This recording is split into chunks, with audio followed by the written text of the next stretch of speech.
Bien, hermanitos, pues como ustedes saben, y para mi hermano Salomón, estamos en un curso acerca de las parábolas de Jesús.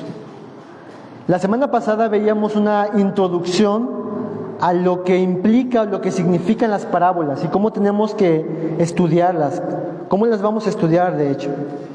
Así que el día de hoy empezamos con nuestra primera parábola, que tiene que ver con la parábola del sembrador. Pregunta: ¿hicieron su tarea durante la semana? ¿Sí? ¿Nada más era leer? ¿La leyeron? Muy bien. Si no, tache. Si no, ahorita la vamos a volver a leer. Esta parábola, hermanos, la encontramos en 3 evangelios, como lo vimos la semana pasada, les mostraba. Los 3 evangelios sinópticos, Marcos, Mateo y Lucas. Hay ciertos aspectos un tanto diferentes, dan un poquito de detalles diferentes a los evangelios, pero en su mayoría, en lo general, las 3 historias en estos 3 evangelios son iguales. Acompáñenme a irnos a Marcos. Ahí vamos a tener nuestra reflexión, nuestro libro de referencia. En Marcos, capítulo 4, versículo 1 al 9. Marcos 4, 1 al 9, y vamos a empezar a dar la lectura de esta parte. Lo vamos a hacer de esta manera. Los que tienen la Reina Valera, para que todos leamos juntos, voy a leer primero el versículo 1, después ustedes el 2, y así nos vamos hasta unirnos en el versículo 9. ¿Lo tenemos? Voy a empezar a leer. Dice: otra vez comenzó Jesús a enseñar junto al mar, y se reunió alrededor de él mucha gente, tanto que entrando en una barca se sentó en ella en el mar, y toda la gente estaba en la tierra junto al mar. Y les enseñaba por parábolas muchas cosas, y les decía en su doctrina: Oíd, he aquí el sembrador salió a sembrar.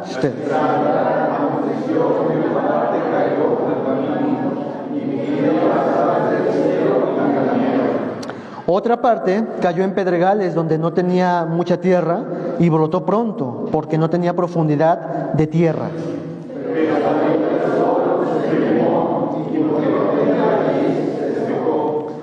Otra parte cayó entre espinos, y los espinos crecieron y la ahogaron y no dio fruto.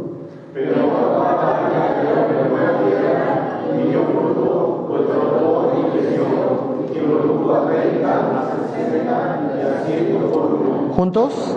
Entonces les dijo: el que tiene oídos para oír, oiga. Nuestra parábola. Vamos a hacer una pequeña oración y le voy a pedir a Gloria que nos dirija en oración en este tiempo de estudio.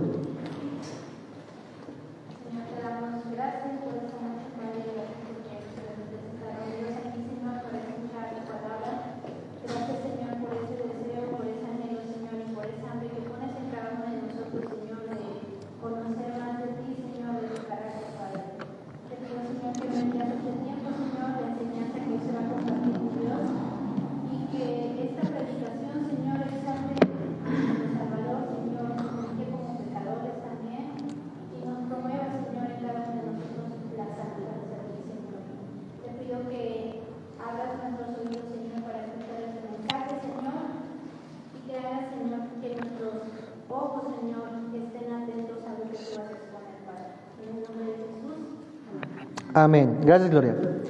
Bien, esta parábola, hermanitos, yo creo que es muy conocida en el ámbito cristiano. Se ha predicado mucho de esta parábola y hoy vamos a estudiarla. En cierta forma se podría decir que esta parábola es como el génesis de las parábolas, el principio de las parábolas. No porque sea la primera que se mencione, sino por su valor, que ustedes yo creo que lo han leído. Lo que es el Salmo 1 a los demás salmos, porque el Salmo 1 es como una introducción a todos los demás salmos, de la misma forma esta parábola es una introducción a todas las demás parábolas, y vamos a ver un poquito de este aspecto. ¿Por qué decimos esto, hermanos? ¿Por qué decimos que esta parábola tiene una importante preeminencia sobre las demás parábolas? Por lo que Jesús nos comenta y nos enseña en esta misma parábola. Acompáñenme al versículo 10 y 13, al 13 de este mismo capítulo. Marcos 4, 10 al 13. Y presten mucha atención a las palabras de Jesús acerca de esta parábola. Dice el texto: cuando estuvo solo, los que estaban cerca de él con los 12 le preguntaron sobre la parábola, la que hemos leído. Y les dijo: a vosotros os es dado saber el misterio del reino de Dios, mas a los que están afuera, por parábolas todas las cosas, para que viendo vean y no perciban, y oyendo oigan y no entiendan, para que no se conviertan y les sean perdonados los pecados. Esto lo vimos la semana pasada. Versículo 13, presta atención.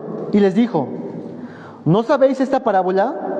¿Cómo pues entenderéis todas las parábolas? ¿Alguien tiene la Biblia NTV? La nueva traducción viviente. A ver, ¿la podemos dar lectura a los que la tengan? ¿O alguien que la tenga? Para que vean cómo en esta versión es muy enfático, muy evidente la preeminencia de esta parábola. Escuchemos cómo lo dice Marcos 4:13 en la nueva traducción. Adelante, David. ¿Solo 4:13? Sí. Luego Jesús les dijo: si no pueden entender el significado de esta parábola, ¿cómo entenderán las demás parábolas? Es muy claro lo que Jesús está diciendo. En cierta forma, en la medida de nuestra comprensión de esta parábola, ¿qué nos permitirá hacer? Comprender todas las demás. Así que quiero que tengas eso en tu mente. Al menos al momento de entender esta parábola, esto me abre como una llave para poder entender las implicaciones, las cosas que se dirán en las demás parábolas. Si notan esa importancia, ¿verdad? Pero ¿por qué Jesús le dio esa importancia? Lo vamos a ir viendo poco a poco. Antes de avanzar, quiero que nos situemos en el contexto, en la siguiente diapositiva. El contexto de la parábola. Quiero que tú y yo, cada vez que leamos las parábolas en nuestros estudios, nos pongamos en los zapatos del otro. Nos veamos como un judío, como una judía que está escuchando a Jesús, con todas sus implicaciones culturales. Quiero que te veas ahí en ese momento en la multitud, escuchando la parábola de Jesús. Y como lo dice Marcos 4:1 al 2, es donde Jesús comienza a enseñar esta parábola. Está en el mar, se sube la barca y ahí estás tú escuchando la parábola de Jesús. Y Jesús empieza a enseñar por parábolas muchas cosas. Nota que he señalado algunas palabras importantes en estos dos primeros versículos. ¿Qué se repite mucho ahí? Acerca de la enseñanza, de la doctrina. ¿Ok? Estamos en el contexto. Ahora, esta no es la primera vez que Jesús enseña en Marcos. Y tú lo sabes, y lo hemos estudiado en Marcos. Acompáñame a hacer una navegación solamente de algunos pasajes en Marcos. Por ejemplo, Marcos capítulo 2, versículo 1 al 3. Marcos 2, 1 al 3. Nos dice ahí: entró Jesús otra vez en Capernaum después de algunos días y se oyó que estaba en casa, e inmediatamente se juntaron muchos, como lo que está pasando aquí en el capítulo 4. De manera que no cabían ni aún a la puerta. ¿Y qué hacía Jesús? Predicaba la palabra. Unos pasajes más antes. Marcos 1:38 al 39. Marcos 1:38 al 39. Y dice: Él les dijo: vamos a los lugares vecinos. ¿Para qué? Predique también ahí. Porque para esto he venido. Y predicaba en las sinagogas. ¿Qué es esto? La predicación, la enseñanza de la palabra. Marcos 1:21 y 22. Ahí mismo en ese capítulo, Marcos 1:21 y 22. Y les leo lo que dice: y entraron en Capernaum y en los días de reposo, entrando en la sinagoga, ¿qué hacía? Enseñaba. Y se admiraban ¿de qué? De su doctrina. ¿Por qué? Porque les enseñaba como quien tiene autoridad. ¿Notan que esta es una práctica habitual de Jesús? ¿Qué es lo que hacía normalmente Jesús? Enseñar constantemente. No solamente enseñar, sino también sanar, liberar, como lo vemos en los contextos de estos 4 capítulos. Y ahora estamos en el capítulo 4, versículo 1 y 2, donde Jesús nuevamente se para. ¿Y qué es lo que hace? Enseña la palabra. Ahora, estamos tú y yo en la multitud. Hemos leído la parábola. Y yo te pregunto, si te preguntara en ese momento, ¿entiendes la parábola, la historia de Jesús? ¿Cuál sería tu respuesta? Sin entender la explicación después. O sea, quiero que te pares en ese momento. Jesús lanza una historia. Ok, entiendo de un sembrador. Ok, sí, yo incluso soy un sembrador. Termina la historia. ¿Y luego? ¿Sí pueden notar esa idea? Realmente, hermanos, si Jesús no hubiera explicado esta parábola, tú y yo nos quedaríamos, ¿qué? ¿Esto qué significa? Está una bonita historia.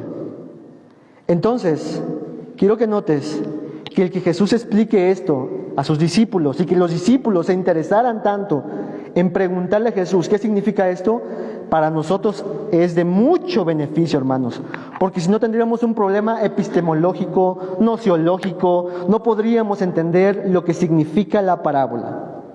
Así que en un momentito más vamos a meditar en lo que Jesús interpretó, explicó acerca de la parábola.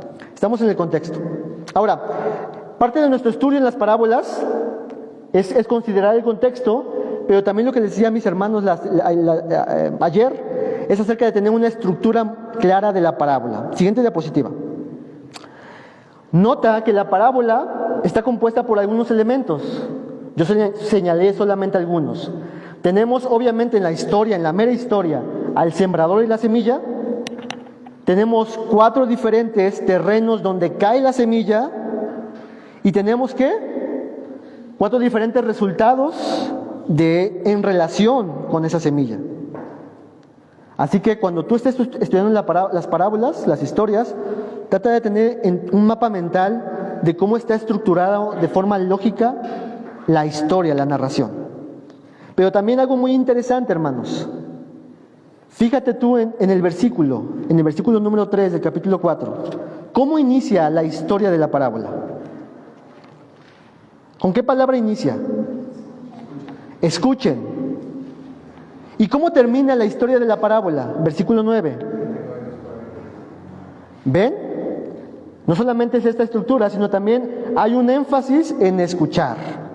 Inicia con escuchar y termina con escuchar. Y todo esto, hermanos, nos va a ayudar a entender las implicaciones y el significado y el énfasis de esta parábola. Entonces, bueno, ¿estamos bien? Es llamativo que estas palabras se ocupen porque entonces nos van a ayudar a entender la idea de oír y escuchar es muy importante en esta parábola. ¿Ok? Incluso en la nueva traducción viviente añade el que tenga oídos para oír y escuche y entienda. Exacto, porque la idea de escuchar en el pueblo judío no es meramente oír y ya, sino entender, reflexionar e incluso aceptar, creer, obedecer.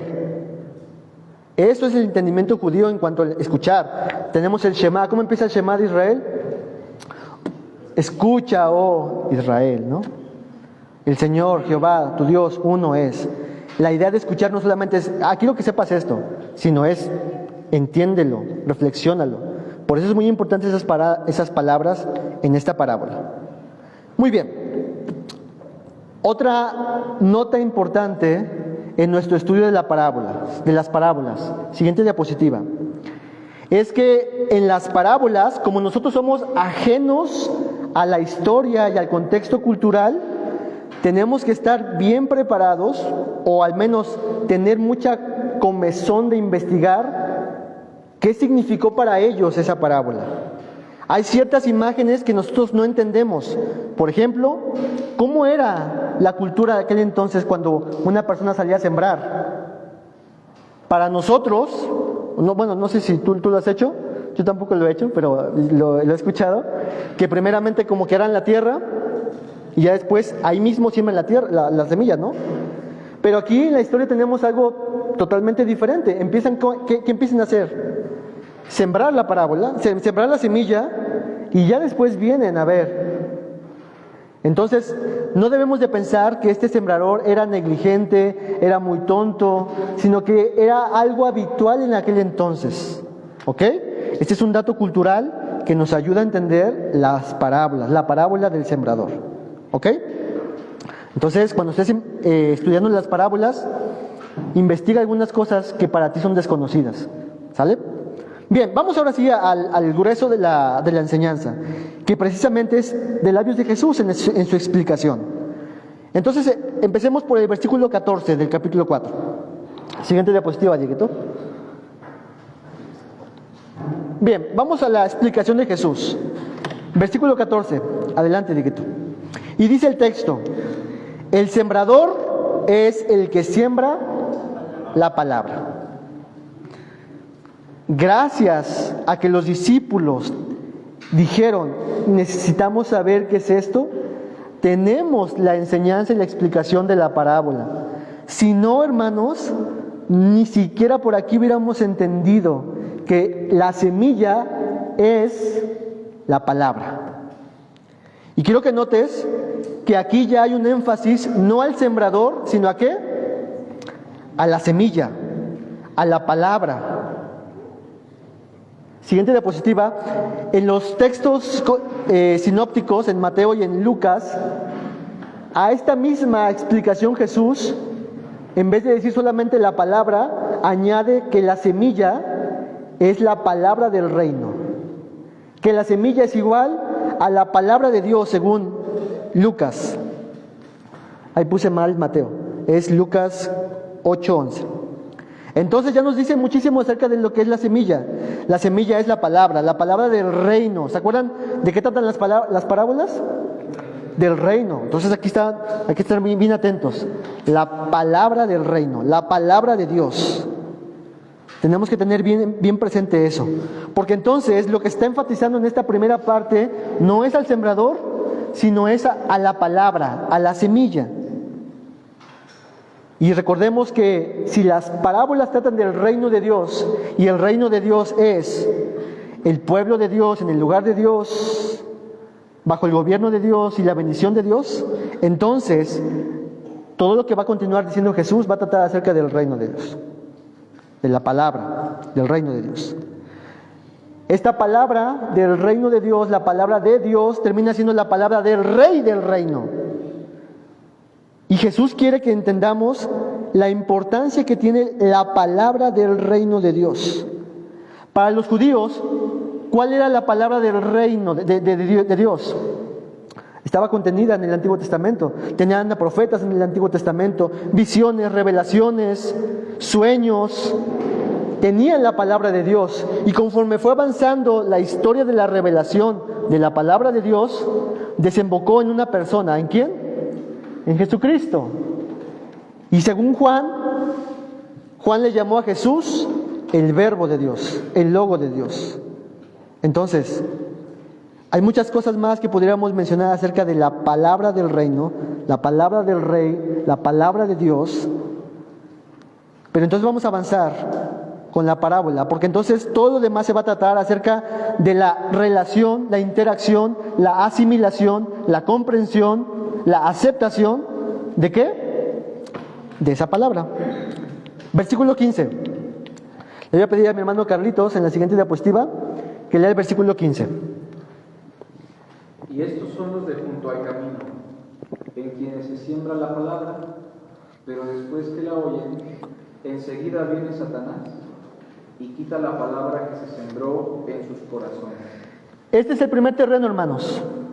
Jesús está explicándonos para nuestro beneficio y para los beneficios de los discípulos. La semilla que cae junto al camino. En la cultura de aquel entonces, cuando el sembrador salía a sembrar, inmediatamente esta era regada y había ciertas veredas por donde las personas solían caminar, y estas veredas, en vez de acumular tierra, se hacían, ¿cómo se dice? Muy apelmazadas, muy compactadas, exactamente. Muy compactadas, y por lo tanto, al momento de aventar la semilla, algunas de estas semillas caían ahí y estaban expuestas de manera clara ante las aves. Y el texto nos dice que entonces estas aves venían y se comían todo esto. ¿Y qué representan los terrenos, hermanos? El texto nos dice que representa al corazón. Ahora, nota cultural. ¿Qué entendía un judío cuando hablaban del corazón? ¿Qué entendían? La vida. el centro de las emociones. ¿Algo más?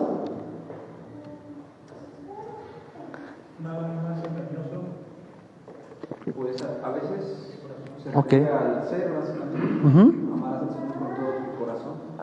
Exactamente. Entonces, fíjense, lo que Jesús está diciendo es que ese campo, ese terreno, representa el corazón. Siguiente diapositiva. Para los judíos, el corazón era el asiento, el centro de comando, el ser entero de la persona. El aspecto de la existencia humana, el asiento de las emociones, el intelecto, la voluntad, como lo dice un teólogo, tu todo, todísimo, todo lo que tú eres, eso es el corazón. Entonces el terreno no solamente es una parte del ser, sino es todo. Emociones, voluntad, sentimientos, intelecto, todo eso es el terreno. Por lo tanto, esta semilla que fue aventada y que cayó en este terreno que representa el corazón, Jesús nos explica qué representó todo esto. Así que vamos a hacer un pequeño resumen ya de explicación de esto que tenemos aquí. Siguiente diapositiva. La tierra entonces junto al camino es este corazón duro, porque el texto nos señala que inmediatamente el corazón, ese terreno, no aceptó la palabra, rechazó la palabra, fue quitada la palabra de él. No hubo ningún efecto en él. Este representa una persona terca, necia, no quebrantada, que inmediatamente da un rotundo no a la palabra. No quiero saber nada de la palabra del reino, ni del rey, ni de sus demandas, ni de sus bendiciones. No me interesa absolutamente nada. En la parábola Jesús menciona que las aves representan al enemigo, a Satanás. Pero no pensemos que estas personas pueden decir, es que yo no quise escuchar porque Satanás tuvo la culpa. No, se trata de un equipo, donde Satanás es un instrumento, pero la misma persona está deseosa de no escuchar la palabra de Dios. Desea, está rebelde, renuente a la palabra de Dios. ¿Conoces algún tipo de personas así? ¿Conocemos personas así? ¿Éramos así tú y yo? Sin duda, mucho tiempo. Pero no porque el diablo tuviera la culpa, sino porque no queríamos aceptar a Dios. Por lo tanto, hermanitos, de este primer terreno, siguiente diapositiva, podemos llamar a este terreno, para que lo anoten, corazones insensibles. No hay nada que pueda sensibilizarlos, están duros. No entra nada, no sale nada. Rechazan completamente toda palabra de Dios. Esta gente no hace nada con el mensaje, no aprovechan nada para su propio bien. Por tanto, habiendo oído el mensaje, cualquier efecto favorable que pudiera provocar la palabra, ellos simplemente no la reciben. No pasa nada con ellos. Muy bien. Este es el primer terreno, hermanitos. Vayan haciendo su glosario de términos. Por ejemplo, ¿qué representa la semilla? La palabra del reino. ¿Qué representa el terreno? El corazón. ¿Qué representa el corazón? Todo el ser de la persona.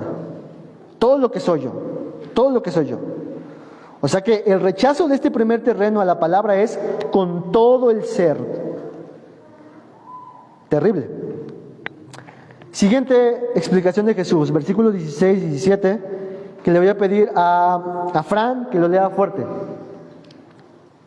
Estos son asimismo los que fueron sembrados en pedregales, los que cuando han oído la palabra, al momento la reciben con gozo, pero no tienen raíz en sí, sino que son de corta duración, porque cuando viene la tribulación o la persecución por causa de la palabra, luego tropiezan. Gracias, bro. Entonces este es el segundo terreno. Entre pedregales cae la semilla. Pregunta, hermanitos, ¿la semilla anterior, la que cayó junto al camino, oyó la palabra? Sí. Pero no tuvo ningún efecto en su corazón. Pero este terreno, ¿escuchó la palabra también? Sí. ¿Y tuvo algún efecto? Sí. El texto nos dice que lo recibió con gozo. Vean la progresión. Uno no escucha para nada, otro sí la escucha y la recibe con gozo, de forma muy inmediata, sin preguntar nada, quizás sin reflexionar nada. La recibe de manera entusiasta. Pero ¿cómo terminó el destino de esta semilla? Sin fruto. Se quedó sin fruto.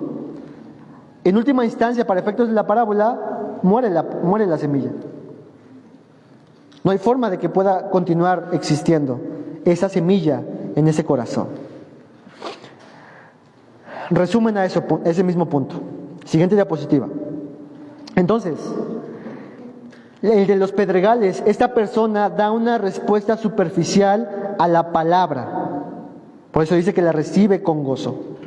Quizás en la emoción del llamamiento del Evangelio, donde se le dice, recibe a Jesucristo, y éste inmediatamente va, sin preguntar nada, sin cuestionarse nada, va inmediatamente. Pero el texto nos indica por qué esta semilla no prosperó. ¿Por qué no prosperó, hermanos? Porque no tenía raíz. Y eso implica de que no tenía profundidad, de que no tenía sustento, porque inmediatamente ante cualquier situación y crisis de fe, esta persona simplemente se aparta. Sí, yo acepto a Jesús, yo escucho la palabra de Jesús, pero no me pidas que perdone a aquella persona, no me pidas que me arrepiente, no me pidas que yo decida renunciar a ciertas cosas pecaminosas, y mucho menos cuando yo soy motivo de burla de las personas. Si Jesús no es algo que me esté animando a sentirme muy gozoso, entonces yo abandono la fe. Este tipo de personas hacen solamente un mero asentimiento superficial de la palabra, de tal forma que cuando viene la batalla de fe, esta persona dice, yo no quiero tener complicaciones, yo no necesito estar peleando esta situación, y abandonan el camino. Por lo tanto, este segundo terreno le podemos llamar a este corazón en la siguiente diapositiva, corazones impulsivos, corazones no reflexivos, corazones que no se sientan a mirar lo que se demanda al cristiano, corazones que no piensan acerca de lo que cuesta y lo que implicará seguir a Cristo Jesús, que siguen a Cristo mientras tanto sea agradable, cómodo, favorable para su situación. Es que yo quiero que mi matrimonio se resuelva y tenga más paz. Ya está pasando esto, ¿no? Vamos bien. Pero en la batalla ya no quieren amar a su esposa como a Cristo amó a la iglesia. Corazones impulsivos, abrazan de forma inmediata las cosas, pero ante la tortura, ante cualquier crisis que se enfrente, ellos mejor abandonan todo. ¿Ok? ¿Hasta ahí vamos bien, hermanitos? ¿Preguntas, comentarios? ¿Algo quieran comentar, decir? Hermano, respecto al tema de los corazones impulsivos, ¿por qué Jesús pondría este ejemplo como un mal ejemplo pues dentro de las personas que reciben la palabra? Cuando él en todos los evangelios, a lo mejor le doy que estoy dando un enfoque diferente, una interpretación distinta, pero le decía a Pedro, boga mar adentro, no veas las circunstancias, camina sobre el agua. ¿Por qué la impulsividad aquí sería un factor equívoco? Porque pues de alguna u otra forma yo también considero pues seguir a Dios es un acto meramente de fe, y es a lo mejor no de impulsividad, pero sí de dar el paso, el brinco, ¿no? Porque si lo piensas mucho, pues ya no lo sigues. Exactamente. Aquí la idea de impulsivos es que solamente van, pero ante la situación difícil prefieren alejarse. No quieren quedarse en la barca, por ejemplo, ¿no? Está la lucha en las olas del mar y todo eso, y estaban ahí los discípulos y Jesús con ellos. La idea es de que tú tienes que estar con Cristo tanto en las buenas como en las malas.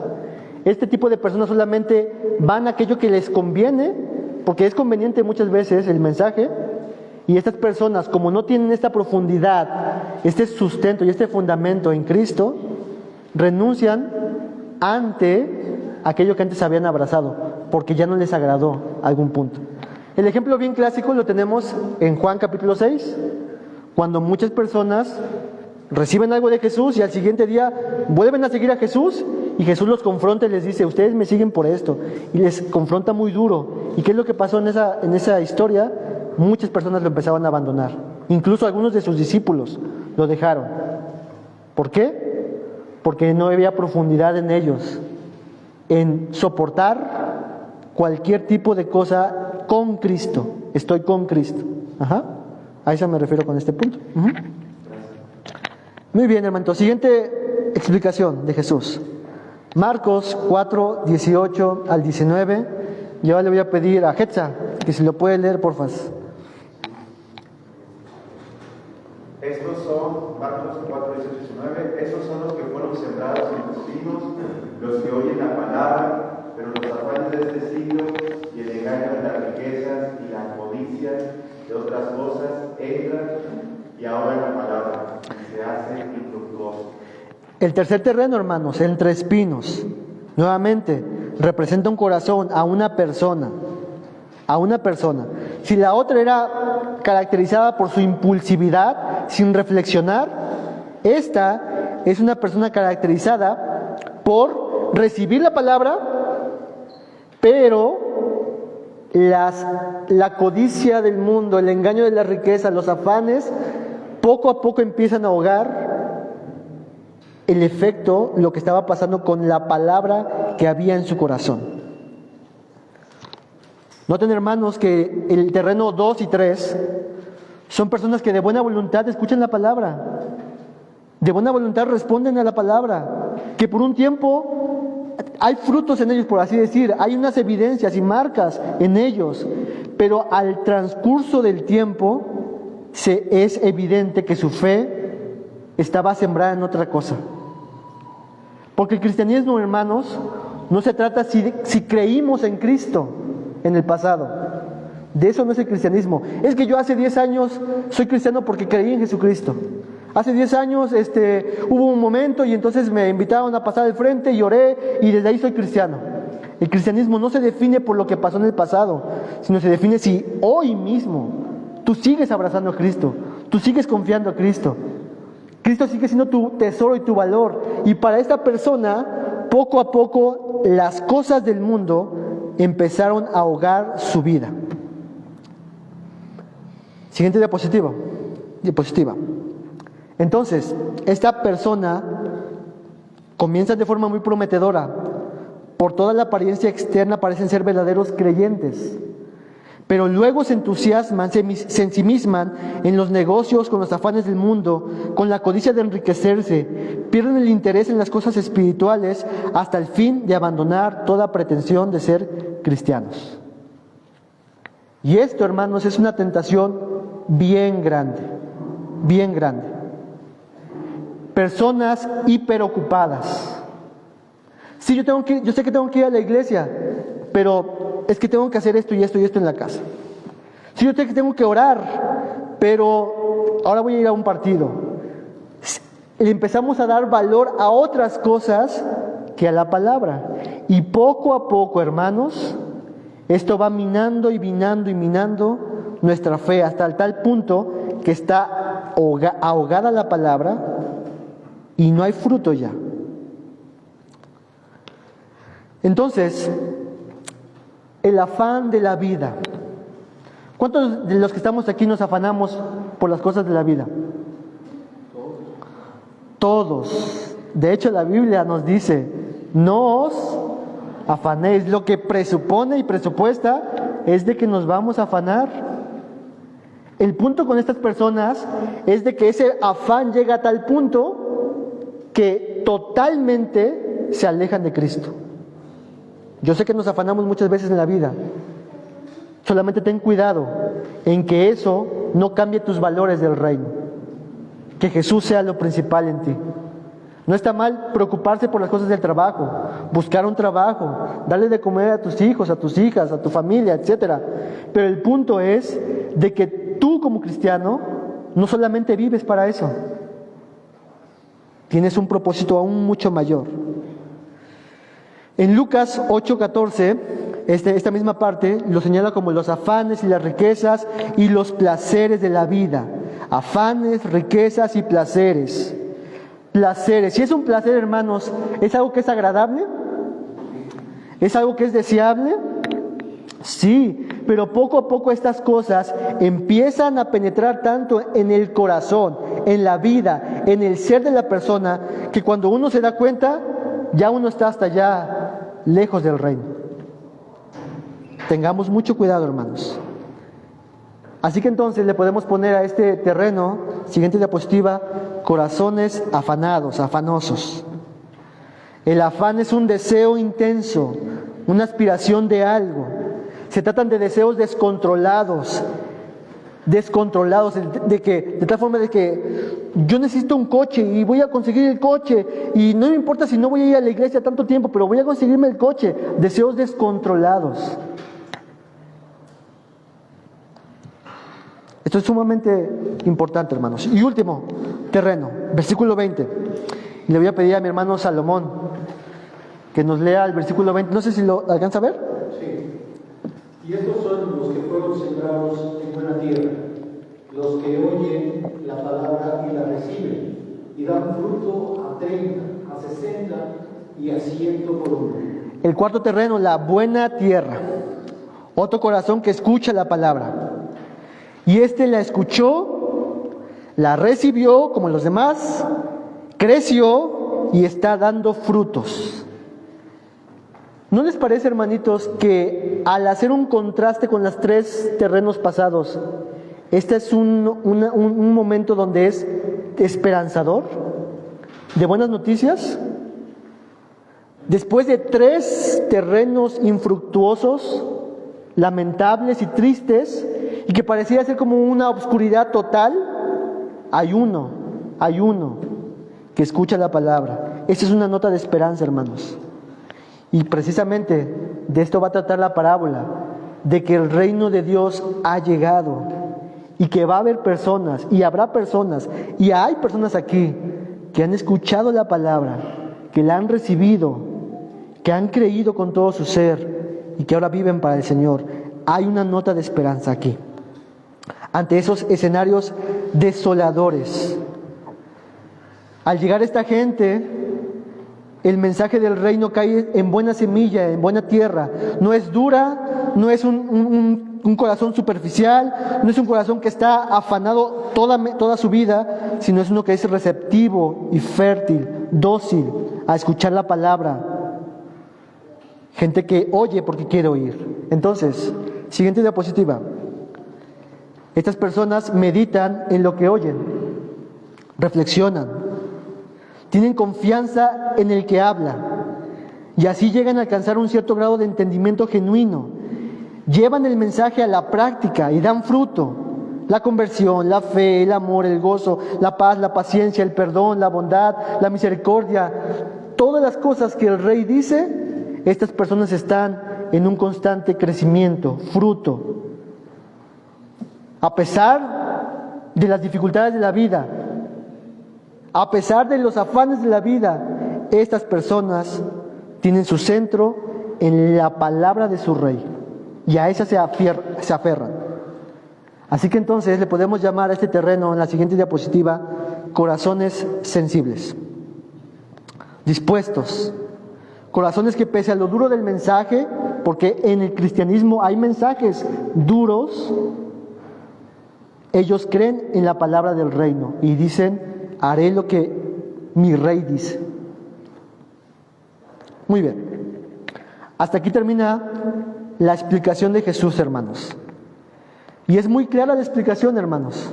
Y gracias a Dios que usó a discípulos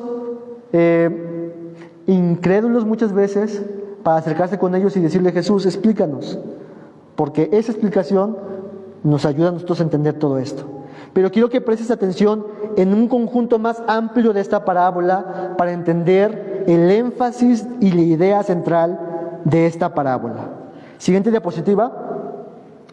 En Marcos 4, 1 al 20, que es todo el contenido de la parábola, Marcos 4, 1 al 20, 10 veces se usa la palabra escuchar o oír, la implicación de escuchar o oír.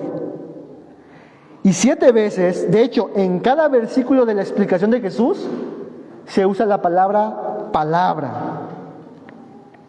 ¿Notan entonces el énfasis de esta parábola que está mencionando Jesús? Esta parábola entonces trata acerca de la asimilación, la aceptación, la relación, la recepción a la palabra del rey, del reino. Y es aquí donde parte todo lo demás, hermanos, porque recuerden que Jesús dijo, si ustedes entienden esta parábola, van a entender todas las demás. Porque, hermanos, si hay un corazón que no quiere creer la palabra del reino, es imposible que le entiendan las demás parábolas. Si hay una persona que no desea obedecer la palabra del reino, es imposible que pueda aplicar en él las demás parábolas que se van a mencionar. Todo inicia por un corazón que escucha la palabra, que cree la palabra, que la recibe y que la pone en práctica. Entonces, esta parábola nos presenta, hermanos, ante 2 respuestas. O rechazamos la palabra, o recibimos la palabra y permanecemos en ella. Por lo tanto, hermanos, este es el énfasis de esta parábola. Siguiente diapositiva. La pregunta que tenemos que hacernos es: ¿qué haremos con la palabra del reino? Con la palabra de Dios, con la palabra de Cristo. La Biblia dice: si tú estás en yugo desigual, aléjate de ese yugo desigual. Esa es la palabra del reino. ¿Qué vas a hacer con la palabra? Si la Biblia dice: perdona a aquel que te ha ofendido, ¿qué vas a hacer con la palabra del reino?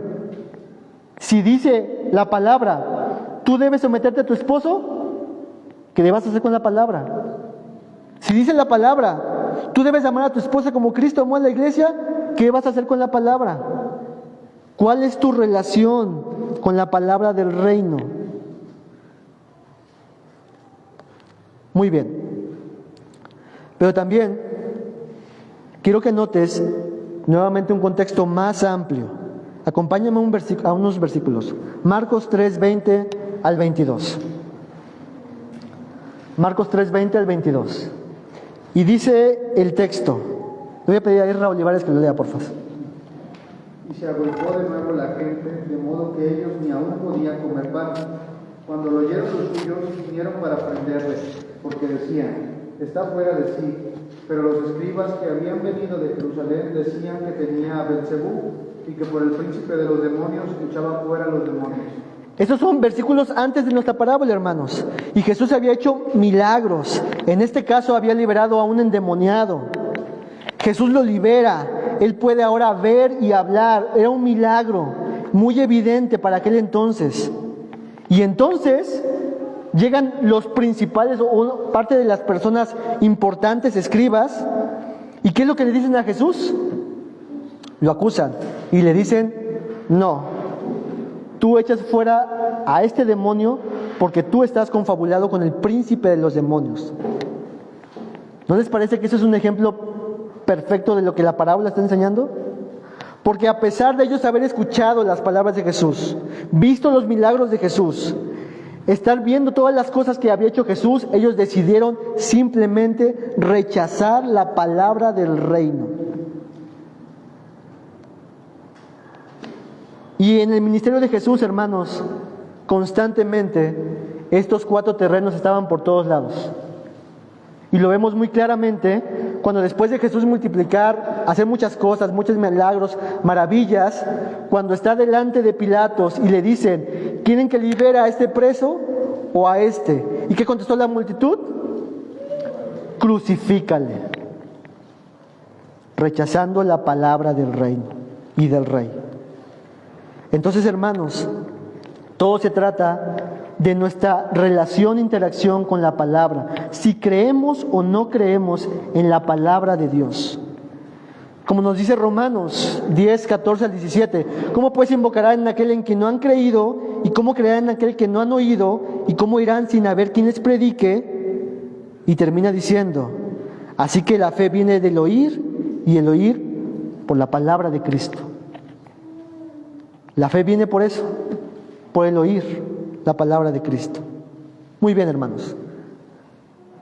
Teniendo todo este escenario, este panorama, quiero que pensemos en algunas aplicaciones para los que estamos aquí. Hay muchas aplicaciones que se pueden hacer, muchísimas aplicaciones. Pero quiero mencionar solamente 3 aplicaciones. La primera aplicación, siguiente diapositiva, es para los ministros de la palabra. A ver, ¿pueden levantar los que son ministros de la palabra aquí en esta iglesia? 1, 2, ¿quién más? 3, bueno, bien, perfecto. Esta parábola, amados consiervos, nos recuerda que la única tarea que tenemos es predicar la palabra. No debemos alterar la palabra, no debemos distorsionar la palabra. Tenemos que predicar de forma sustancial lo que la palabra dice, porque es la palabra del reino. Y los resultados, ¿a quién se los dejamos? A Dios.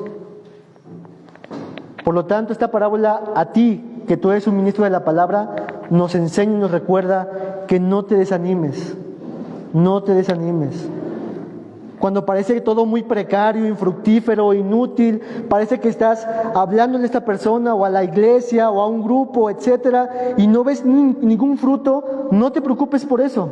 Esfuérzate, sé diligente, sigue estudiando, pero tu única tarea no es producir frutos, sino solamente dar la semilla, predica la semilla. Así que esta parábola puede alentarnos a entender que podemos nosotros siempre estar animados de saber que Dios se encarga de los frutos. Pastor de jóvenes, porque aquí hay un pastor de jóvenes, creo, ¿no? Es difícil a veces el trato con los jóvenes. Tu única labor es acercarlos a la palabra. Podemos hacer cosas innovadoras, podemos hacer congresos, podemos hacer campamentos. Está bien, no está mal. Pero lo más importante y esencial es acercarlos a la palabra. Que entiendan la palabra, que escuchen la palabra, que sean confrontados con la palabra, que sean retados con la palabra, porque esta es la que puede dar fruto en sus corazones. Con las damitas, ¿pueden llegarse a desanimar las hermanas que enseñan con las damas? Por supuesto que sí. Pero la única labor, hermana, que estás en el ministerio de las damas, es sigue predicando la palabra. Dios se va a encargar del fruto. Dios se va a encargar del fruto. No te estreses, no te desanimes, no te frustres porque no ves resultados en los hermanos, que obviamente queremos ver resultados, pero eso se va a encargar Dios. Tu única labor solamente es, hermanas, con mucho amor los acerco a la palabra, y la palabra, y la palabra, y permanezcan en la palabra, y plántense en la palabra. Con la iglesia, los que estamos como pastores, o los que estamos como enseñando. Puede ser que la audiencia que está aquí viendo, pareciera que no vemos ninguna reacción, y nos sentimos muy preocupados, ¿no? Lo único que tenemos que hacer es lo mismo, hermanos. La palabra, la palabra. Sé fiel a la palabra, trabaja duro, investiga, reflexiona en la palabra, prepárate, ora a Dios con todo tu fervor, pero descansa sabiendo que el resultado está en las manos de ese Dios soberano y que es suya la palabra. Sé fiel en acercar tu vida a la palabra y acercar a otros a tener contacto con la palabra. Pero estos ministros de la palabra no solamente somos los que nos paramos aquí a predicar, hermanos. Yo hice la pregunta, pero era algo, ¿cómo se dice? Capciosa. Porque todo cristiano es un ministro de la palabra. Papás, tu labor es enseñarle ¿a quién? A tus hijos la palabra. Así que esa es tu labor incansable. Tú no lo vas a cambiar, tú no lo vas a transformar, tú no vas a cambiar su corazón, pero lo que tú tienes que hacer es esforzarte y ser diligente en acercar a tus hijos a un contacto con la palabra. Es que no va a entender. Tú no eres el que va a hacer el cambio. Tú solamente acércalos. Los que son jefes de trabajadores, lo mismo, hermanos. En cualquier lugar somos ministros de la palabra. Tenemos que nosotros también acercar a las personas a una relación con la palabra, a través de nuestras vidas, a través de nuestro testimonio, pero también a través de nuestras palabras. Acerquemos a las personas a un contacto con el Rey de la palabra. Entonces, y así pudiéramos seguir muchas cosas, hermanos, enlistando, pero esta parábola nos recuerda todo eso. Seamos fieles en sembrar la semilla, esforcémonos y dejémosle el resultado a Dios. Segunda aplicación que podemos hacer, y esto me refiero ahora a cristianos que estamos aquí. Algunas cosas que los cristianos debemos recordar. La semilla entre las piedras, los corazones impulsivos, nos recuerda, hermanos, que tú y yo estamos llamados a permanecer en Cristo aunque duela. ¿Qué es lo que pasó con este terreno, hermanos, de estos corazones impulsivos? Que ante las dificultades de la vida, simplemente lo que hacen es abandonar el barco. Pero nosotros no debemos de ser así. Yo te exhorto, hermano cristiano, que aunque podamos ser motivos de burla, aunque podamos ser motivos de escarnio de los demás, aunque sea algo difícil en mi trabajo que me puede causar perder mi trabajo, tú permanece en Cristo. Va a ser difícil y va a ser duro y va a haber momentos difíciles, pero nuestra convicción segura es: yo permaneceré en la palabra. Ser cristiano no fue fácil para los primeros cristianos, hermanos. Ellos pasaron por muchas vicisitudes, muchos problemas, persecución y muerte. Seguir a Cristo, hermano, hermana, te va a costar todo. Todo te va a costar. Hay un costo de seguir a Cristo. Y este terreno nos recuerda cuando venga ese costo, no huyas. Permanece ahí. Llora ahí. Sufre ahí. Pero con la esperanza de saber de que tu Rey está contigo. En algún momento, como les decía en Juan capítulo 6, Jesús habla palabras duras a la audiencia y Jesús les dice: ¿quieren acaso irse ustedes también? Porque ya los discípulos habían ido. ¿Y qué respondió Pedro? ¿A quién iremos, Señor? Solo tú tienes palabras de vida. Recordemos eso, hermanos, en nuestro discipulado con Dios, con el Señor, que este discipulado implica una entrega, una negación de uno mismo, sacrificio, el servicio y el sufrimiento. Eso implica ser cristiano. Permanece en Cristo. No pasemos por alto, hermanos, que el hecho de que el camino que lleva al cielo es a través de la cruz. ¿Qué le dijo a sus discípulos? Síganme, tomen su cruz, síganme. La semilla entonces de las piedras nos recuerda que tenemos que permanecer en Cristo a pesar de lo que sea difícil. Siguiente diapositiva. El corazón es afanados. Obviamente, hermanos, esto nos recuerda de que, cristiano, no desperdicies tu vida en los afanes y placeres que el mundo nos da, te da. No la desperdicies. Busca el reino de Dios. Trabaja para el reino de Dios. Pon tu mirada en el reino de Dios. Los afanes, las riquezas, los placeres de la vida son destructivos, engañosos, de tal forma que si cedes por un momento, ya te vistes envuelto en un montón de cosas por el afán, por los placeres, por las riquezas. Jesús mismo en el Sermón del Monte mencionó cosas del afán, ¿se acuerdan? No os afanéis, ¿qué comeremos, qué beberemos? Porque vuestro Padre sabe que tienen necesidad de estas cosas. No os afanen el día de mañana, cristianos. Pablo en Colosenses dice: pongan su mirada en el cielo. Mientras este terreno ponía su mirada en las cosas de la tierra, Pablo en Colosenses dice: pongan su mirada en Cristo.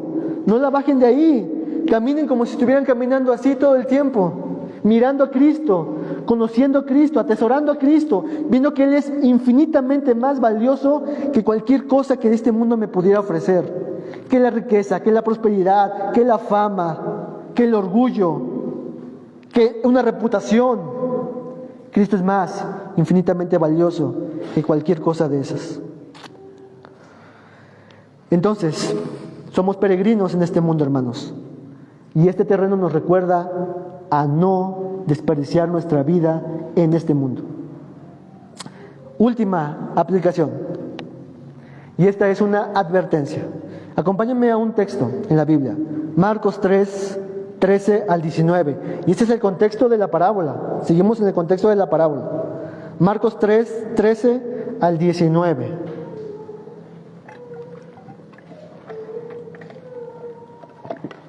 Presten mucha atención. Dice el texto, ¿lo tenemos ahí en sus Biblias? Dice, después subió al monte y llamó a los que él quiso, y vinieron a él, y estableció a 12 para que estuvieran con él para enviarles a predicar, y tuviesen autoridad para sanar enfermedades y para echar fuera demonios. A Simón, a quien puso por sobrenombre Pedro, a Jacobo, hijo de Zebedeo, a Juan, hijo de Jacobo, a quienes apellidó Boanerges, esto es, hijos de trueno. Versículo 18, a Andrés, Felipe, Bartolomé, Mateo, Tomás, Jacobo, hijo de Alfeo, Tadeo, Simón el cananita. Versículo 19, ¿y quién? Judas Iscariote, el que le entregó. Una advertencia, hermanos.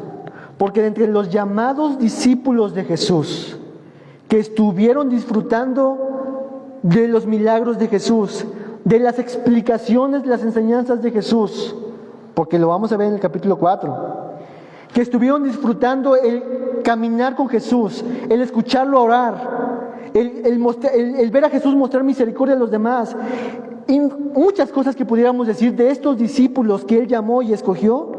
Ahí estaba uno, Judas Iscariote, quien le entregó. Tristemente, hermanos, el ejemplo más palpable de un corazón que rechazó la palabra del reino, del Rey de Reyes, por un plato de ilusión, fue Judas. Y él vio de todo, hermanos. ¿Qué pruebas necesitaba Judas para creer en Cristo? ¿Qué pruebas necesitaba Judas? Había visto de todo, hermanos.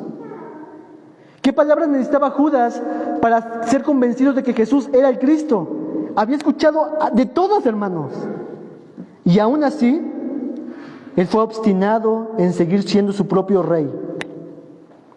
Y esta advertencia entonces va para cualquier persona que viene a la iglesia, que tiene cierta simpatía con el cristianismo, pero que realmente su corazón está en otro lado, sus propósitos están en otro lado. Amigo, amiga, ¿qué necesitas para creer en Cristo? ¿Qué más necesita hacer Jesús para que creas en Él? En la Biblia tenemos historias donde Dios descendió en una montaña en el Éxodo y habló con el pueblo y el pueblo tembló. Yo te pregunto, si eso pasara en este momento, ¿creerías en Cristo Jesús? Si decimos que sí, lo más triste de todo esto es de que esto sucedió hace 2000 años. Jesucristo. Y no bajó con truenos y relámpagos, sino bajó con misericordia, con amor, con justicia, con verdad. Y aún así la gente rechazó a Jesús.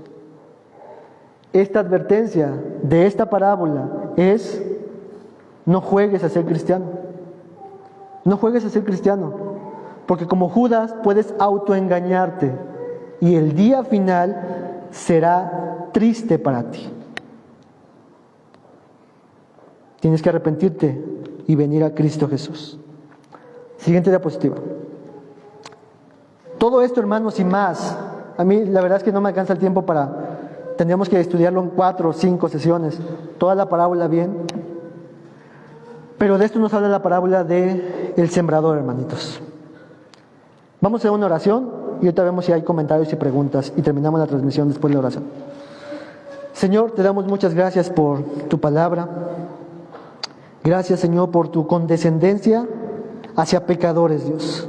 Por tu amor hacia pecadores y rebeldes, ensimismados, que solamente buscábamos nuestro propio reino, Dios. Pero el reino de los cielos se ha acercado. La semilla puede dar frutos y dará fruto. Y te damos gracias, Señor, porque habemos muchos aquí, Dios, que hemos escuchado tu palabra en algún momento, Dios, pero que también la seguimos abrazando en nuestros tiempos, Señor. Te pido que nos sigas transformando, Dios. Te pido que nos perdones cuando nos hemos desviado y hemos abandonado el obedecer tu palabra, el obedecer tu ley, el ir en pos de hacer tu voluntad, Dios. Ayúdanos a arrepentirnos, Cristo Jesús. Y ayúdanos a no desperdiciar nuestra vida en el mundo, sino vivir como si fuera el último día para ti, para tu gloria, Dios. Ayúdanos a acercarnos cada día más a tu palabra, Señor, pero también a acercar a otros, a que puedan disfrutar del banquete que está gratuitamente libre a todo aquel que viene a Jesucristo. Bendice a mis hermanos con esta parábola, Señor, con esta palabra, Señor, y que haga efecto en nuestras vidas, Señor, y pueda dar fruto para tu gloria en cada área de nuestras vidas, Jesús. Te lo pedimos en tu nombre. Amén.